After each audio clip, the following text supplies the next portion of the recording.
गरीब चाषीर दुखर कहानी गाँवर कहानी। यह कहानी शुणिले आपणक आखिरु लुह झरी पड़ो। ओडिशार एक छोट गाँव में रहीम नायक चाषी रोला। से प्रतिदिन खेत को जाई कष्ट करुला, किंतु ता भाग्य साथ देउ नथिला। तांको घरे तांको माँ एवं छोट झीटे रोते। से खाइबा किछि पाउ नथिले। बेले बेले से भोक उपास शोउथिले। एक दिन रहीम बहुत दुखित होई कहिले, मु एते कष्ट करुछि किंतु आमर जीवन कहीं बदलू नाही। सेही दिन भयंकर बात्या आसिला। रहीमर समस्त फसल नष्ट हो गला।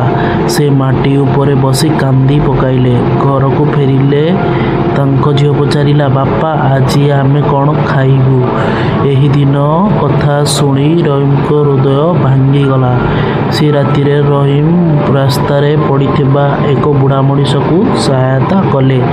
से बुढ़ा कहिले, बापा तुमे बहुत भल मनीष, भगवान निश्चय तुमर साहाय्य करिवे। परदिन रहीम पुणी नुआ आशा सहित खेत को गले। से पुणी तली लगाइले, कष्ट करिबा बंद कले नहीं। परदिन पुणी रहीम नुआ आशा धीरे धीरे भल फसल हेबाकू लागिला। गाँव रे लोके मध्य तांकू सहायता कले। किछि मास परे से तांको जीवन संपूर्ण बदलीगला।